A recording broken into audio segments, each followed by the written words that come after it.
আসসালামু আলাইকুম, welcome from papa and মাবরু। সবাই কেমন আছেন? আশা করছি সবাই অনেক ভালো আছেন, সবার দিন অনেক অনেক ভালো যাচ্ছে।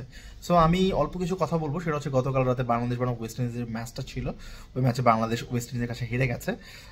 295 টার্গেট দিয়েছিল, 295 টার্গেট দেওয়ার পরও বাংলাদেশ ম্যাচটা হেরে গেছে। এখানে ম্যাচটা হারার পেছনে কারণ কি, সে ব্যাপারে আমার যা মনে হয়েছে সেটাই আমি আপনাদের সাথে শেয়ার করতে যাচ্ছি।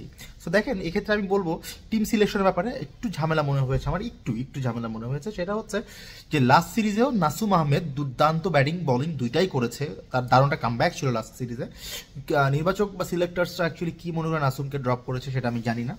হয়তো সেন্ট কিটসের যে এই পিচটা রয়েছে এটা বেশ হাইওয়ে পিচ যেটাকে বলা হয়।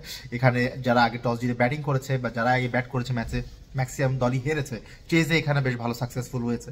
তো এই ধরনের পিচের বা এই ধরনের কন্ডিশনে, যেটাকে আমরা হাইওয়ে পিচ বলতে পারি, সো যেখানে রান বেশ ভালো হয়, বোলাররা তেমন কার্যকর হয় না, বাট সে এই ধরনের পিচের যতটুকু কার্যকর হয়, যতটুকু বুঝি সেটা হচ্ছে বাঁহাতি স্পিনাররা। তো এখানে একটা বাঁহাতি স্পিনার দলে নাই, এটা একটা বেশ ভালো ভুগিয়েছে। এবং নাসুম কিন্তু ব্যাটিংটাও ভালো করেছিল।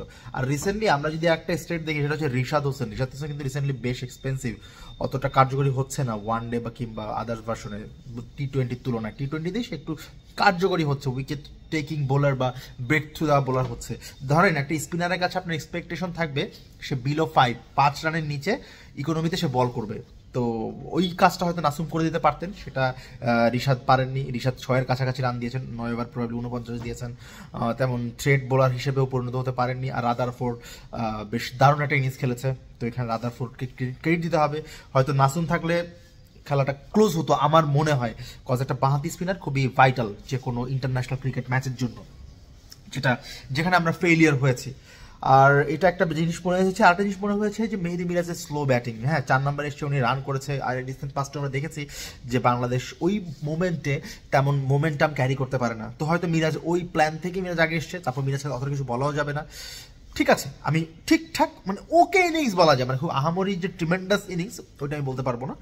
আর মাহমুদুল্লাহ রিয়াদ, তার ইনিংসটা আবার চোখে লেগেছে। হয়তো আপনি বলবেন হ্যাঁ অ্যাবোভ 100 স্ট্রাইক রেটে সে ব্যাট করেছে, হ্যাঁ করেছে, কিন্তু সে most of the half ball delivery যেগুলো আপনি আরাম করে আপনি গ্যালারিতে পাঠাতে পারতেন, সেই বলগুলো 50 করার যন্ত্রণায় সে কিন্তু মোটামুটি সিঙ্গেলস রানে খেলেছে। এটা কিন্তু চোখে লেগেছে।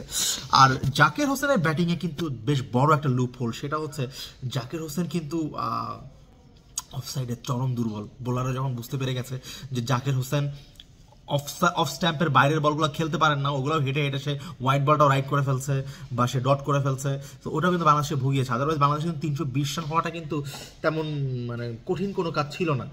সেটা কিন্তু মানে এই ক্ষেত্রে তারপর জাকের ভালো ব্যাট করেছে, নেমেই ভালো ব্যাট করছিল, কিন্তু যখনই বোলাররা বুঝে ফেলেছে যে হ্যাঁ জাকের এই প্রবলেম, তখনই লাস্টের 4-5 ওভারে কিন্তু ওরকম বা 2-3 ওভারে ওরকম রান আসেনি, ওরকম যতটুকু আসা দরকার ছিল ওরকম আসেনি। এখন আপনি বলতেই পারেন বাংলাদেশের সাকসেস কেন সাকসেস, কারণ বাংলাদেশ 150 প্লাস করেছে। বাংলাদেশ যেহেতু 150 প্লাস রান করেছে, বাংলাদেশ ডেফিনেটলি ব্যাটিং এর দিক থেকে সাকসেসফুল।